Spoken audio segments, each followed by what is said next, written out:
Jean-Paul Sartre's Nausea. I'm going to botch all these French names, so if you're French or you're fluent in French, please leave your temper at the door. It's just not going to happen, but I'm calling him Sartre. And before I get into Sartre and his novel Nausea, I want to preface it by saying that I wanted to do this episode on Albert Camus' The Stranger, which I'd read before and I loved it. I thought it was mind-blowing and awesome. And then I read it like last week and it was boring. And I didn't like it, thought everything about it was boring, and I was in no way inspired to do a podcast episode about The Stranger. So instead I'm doing Nausea, which was way better. And this is not a plot-heavy book, so if you're expecting an epic tale with twists and turns and mysteries at every door, shocking revelations, you're going to be disappointed.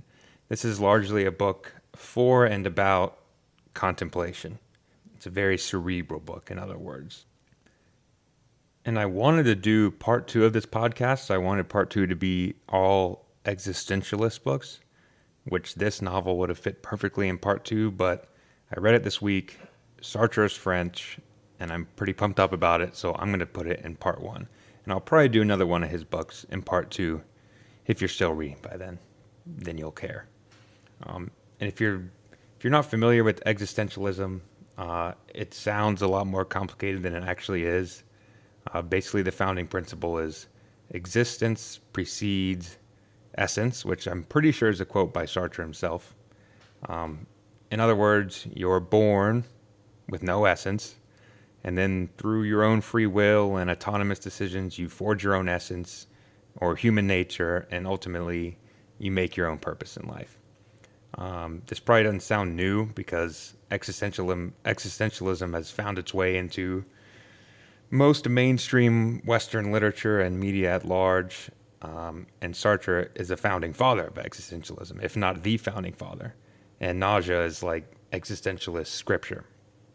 But if that sounds obvious to you, before existentialism, you basically had, since the time of the Greek philosophers, essentialism, which is that you're born with an essence and with a divine purpose of some sort, and you achieve your greatest self by living up to this essence or the human nature.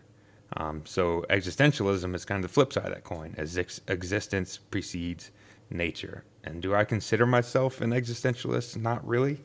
But I think it is important to constantly challenge myself and my beliefs, and that's why I love this book. The plot is about this guy. He's a former world traveler. He went to Asia, and his name is Antoine Roquentin. More specifically, it's about his mental life and his inner musings and the unfurling of his psychology and philosophy as he experiences a series of existential crises. And the book is written in the form of a diary. So he has days that he logs, the times that he writes. So when you're reading it, it seems like you're reading an actual diary from this fictional character, Roquentin. And it starts almost right away with him documenting this strange sensation he gets while he holds this little stone. And he suddenly has this fear, and he can't identify this stone. He can't conceptualize it. And he quickly writes it off. It's like some passing, fleeting feeling. But that's why he started writing the diary. He said, I'm writing this diary because of something that happened. And, if it goes away, I'll quit writing the diary and then I'll be done. And then his very next entry, he's like, oh, it was just some fleeting thing, so I probably won't write anymore. Not long after that entry, he realizes something is wrong, and he writes, things are bad. Things are very bad. I have it. The filth. The nausea.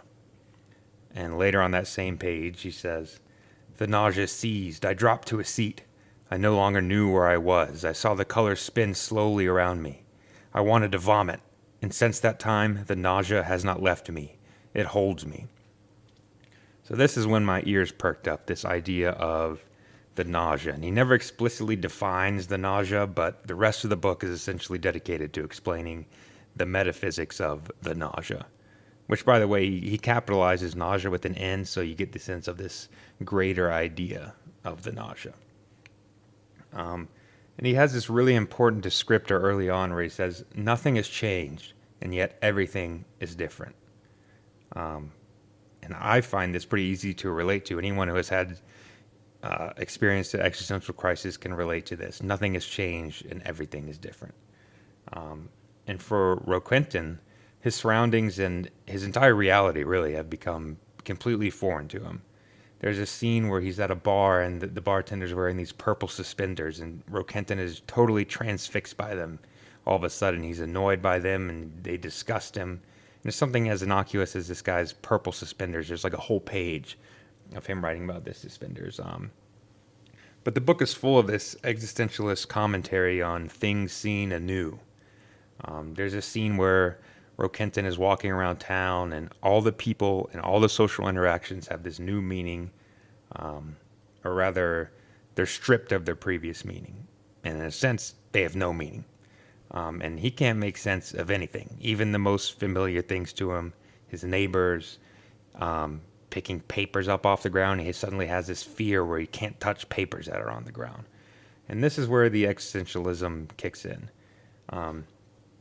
To Roquentin, everything exists independently and things have no essence.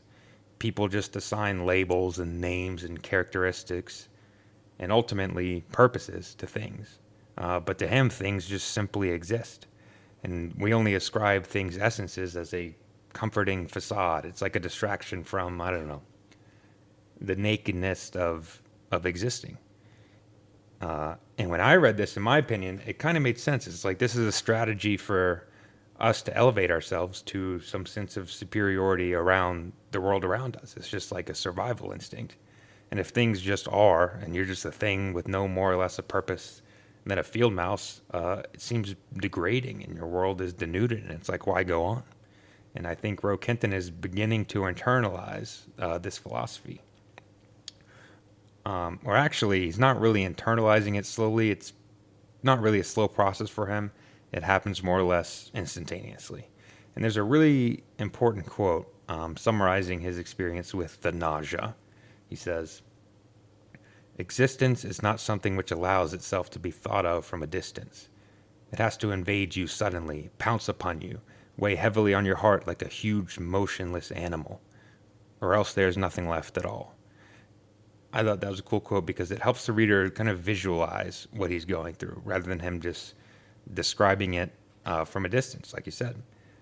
It has to pounce upon you and weigh heavily on your heart like a huge emotionless animal. We get the sense of this direct experience, which for Roquentin is deeply personal. It's not like he's sitting around conceptualizing nausea through intellectual rigor or nose deep in scholarly tomes and philosophical whatever text.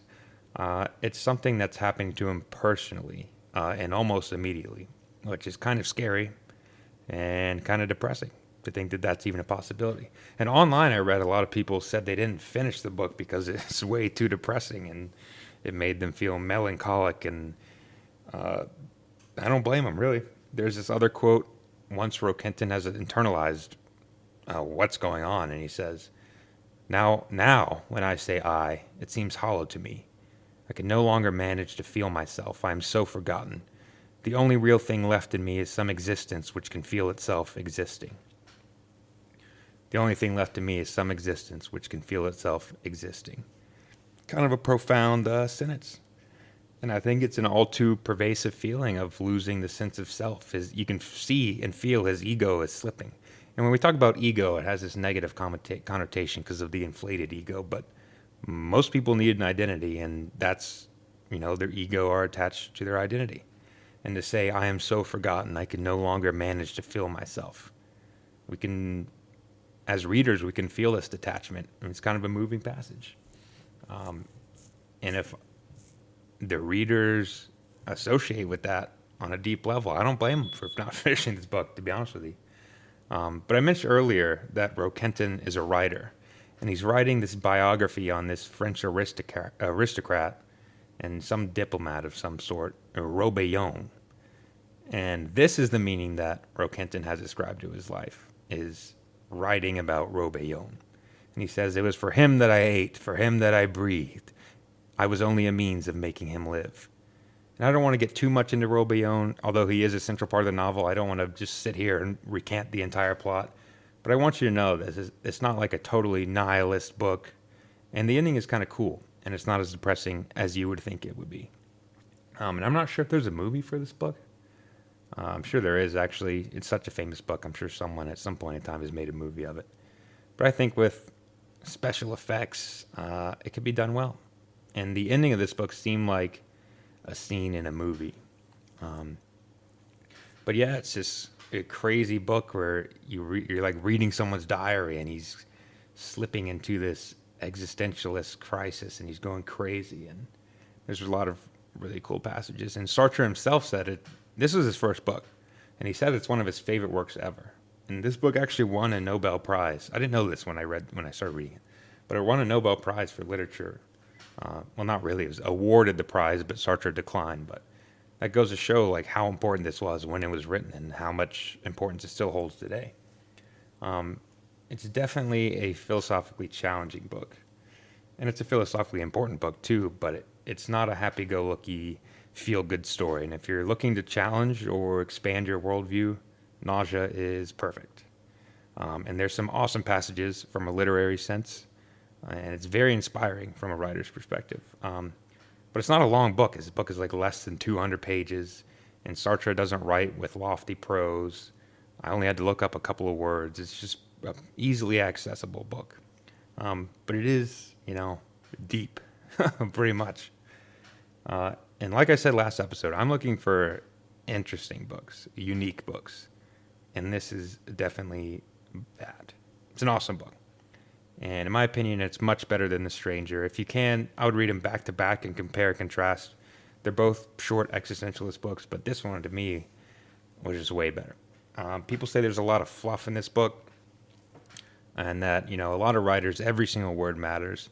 I kind of like that in this book. I kind of like some parts will almost lull you to sleep, and you almost stop paying attention, and then boom, he comes in like, oh, something bad has happened. Something horrible has happened. It's almost like a little play, a little dance, and I really like that. So that's Nausea. Strong recommend, and enough philosophy for now. It's time to booze. And what do I have this week for drink? Box wine.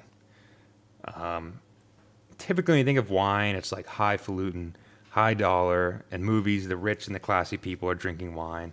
You don't really see billionaires, cracking open a Bud Light, and on the flip side of the coin, there's no wine in dive bars. But that's only because of the essence we have ascribed to wine. So when I pour this wine, it simply exists. I'm using my free will and autonomy.